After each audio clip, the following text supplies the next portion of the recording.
When is a Corvid just a Corvid? Well, Dr. Yvog Falcha. Hi, hello, and welcome. John O'Sullivan from the Irish Pagan School. And it might seem like a bit of an odd question as to why I would be bringing up the conversations about Corvids being Corvids. But from a pagan perspective and a spiritual perspective, word association does occur with deities. And that's really where a lot of people have experiences or have visualizations, spiritual messages, meetings during guided journeys with corvids. By corvids, corvids is a type of species and includes crow, hooded crows, jackdaws, magpies, ravens, rooks, and actually a lovely little one called a chuff, which I find is fascinating. I actually saw one not so long ago, but different story. So there's a group of birds, all pretty much black birds, apart from magpies being black and white, known as corvids.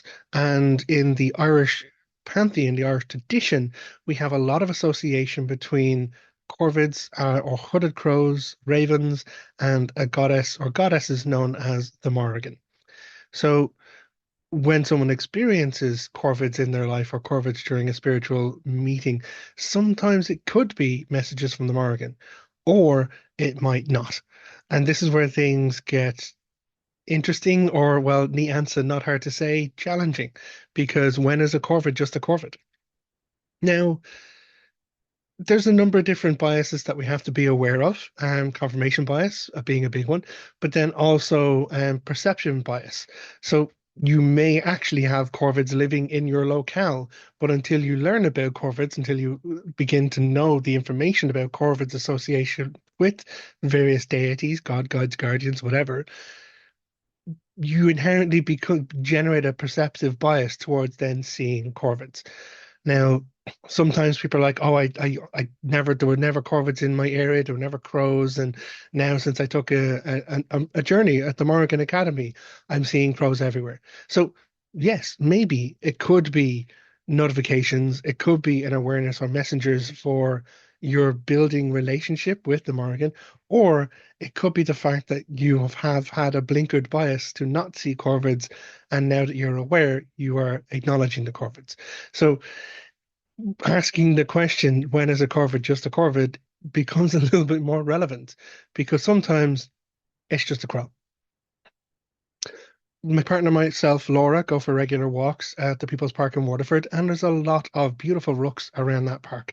I've taken to trying to feed them whenever I can to see if I can make friends with them, but that's my own personal enjoyment and mission for engaging with the birds. But I don't see them all as messengers of the Morrigan. I don't hear their calls and see that it is the Morrigan talking to me. But on occasion, when there is one sound without a corvid, or there is one like notable corvid not acting like a normal corvid, sometimes my partner Laura would take notice. So when is it a corvid and when is it a messenger? That is hard to say. That is not, in fact, the answer. That is not easy to say because the only way someone can begin to understand that or diagnose that is by having built the right relationship with the deity in question. So this question specifically comes from our community, comes from our Patreon community, and someone who has been doing the work over there sent me the question to try and ask to see if I could answer it for them. And I'm probably talking a little bit towards it or around it, but I am going to read out the question to honor the effort and energy involved. And the person says, in several journeys or meditations, corvids are showing up. Pretty sure they're ravens. The first time, one handed me a smooth stone with an Om carved on it and whispered something in my ear. I personally work with Breach and the Dagda, so it seems odd. Do ravens always relate to the Morrigan? So to go straight to that question, do ravens always relate to the Morrigan? In the Irish pantheon, predominantly yes. Outside of the Irish pantheon, the raven association does occur with different deities in different pantheons. Now, the fact that this raven or corvid presented a stone with Om on it means that the Om being in very much 100% Irish, it does indicate the Irish connection more so than anything else. But working with the Breach and working specifically with the Dagda, we know that connections between the two of the Danann deities are not they're not exactly distant. Working and building a relationship with one deity can lead to bleed over connection or awarenesses with other deities.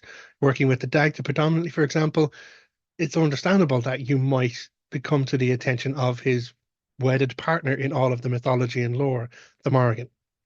Now, there is one of the Nemorin, because there is the collective term for the Morrigan, as in a number of different deities known as the Bive. And the Bive is said to be the Scald Crow or the Hooded Crow or Carrion Crow.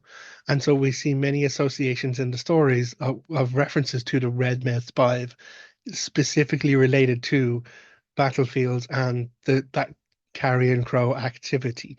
Now, there's a very marked difference between a hooded crow and a raven. The hooded crow tends to have this grey-bodied waistcoat, also known as scald crow, whereas ravens are all black. Young ones tend to have black beaks. Older ones tend to have graying around the eyes and the beak. But I suppose more on birds. We're not here to talk avian specifically or avian biology.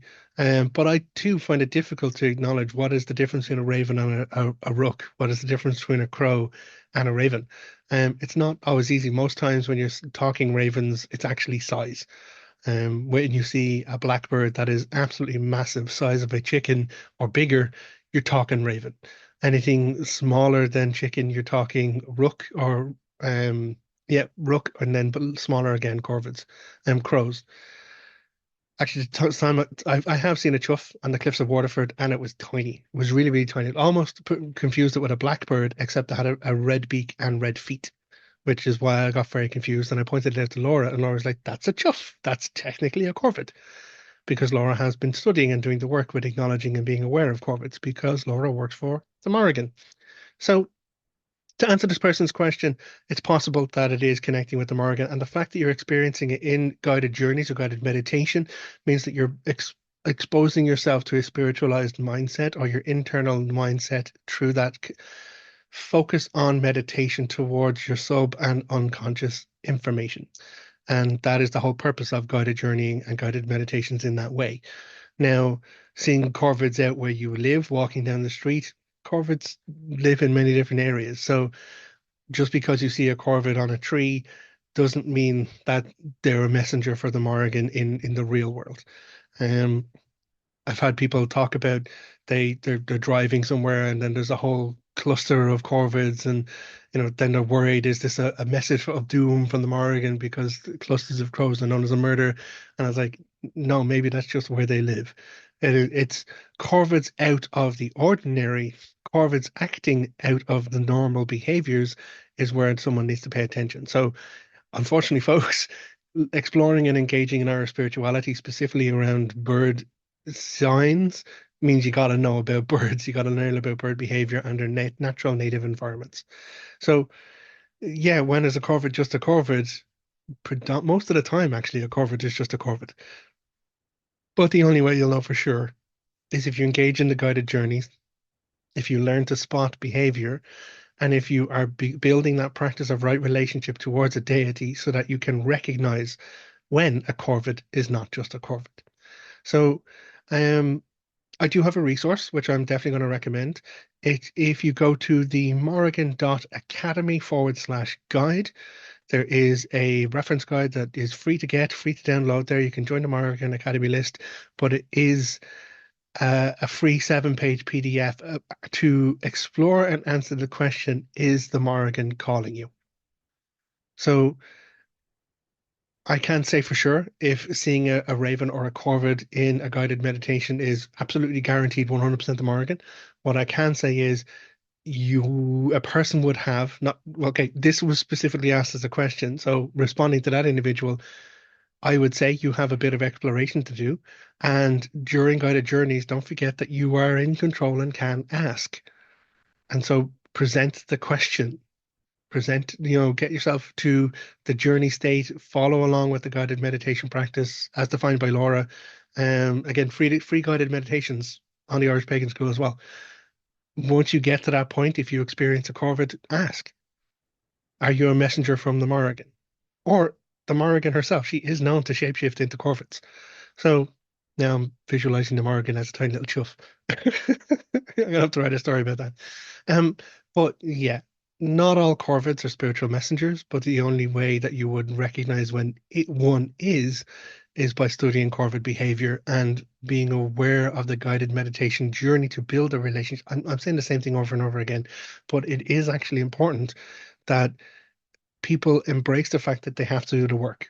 It's not just a case of I've learned Morrigan is connected with crows, and now all crows out there in the world are suddenly Morrigan messengers sending unique, special messages to me. I've had people come and talk to me in that way, and I worry for them. I honestly do. But then there's other people, and they're like, yeah, no, it's just a Corvid, and I'm like, that's not just a Corvid. So, as ever, the only way to answer the question 100% for sure is to do the work. And again, we have free resources available. As I said, morrigan.academy/guide. A great breakdown, great resource to find by Laura, as I said, who is an expert in this area and will help you be aware of whether or not you're experiencing connection or attention from the Morrigan. From my point of view, my side of things, I have experienced the Morrigan's attention and I chose to say no thanks. I appreciated her job offer and I said, no, not for me. I went in a different direction, and a while later, or maybe before I even recognized or realized it, I ended up as the Dagda person. So hopefully that answers. I really appreciate our Patreon community and the support and the questions or questions that we get there. And if you would like to know more, go again, Morgan Academy is a great resource, or any other resources, irishpagan.school/free. Here's what a free resources there for you as well. Until next time, look after yourself, take care, agus slán. Goodbye.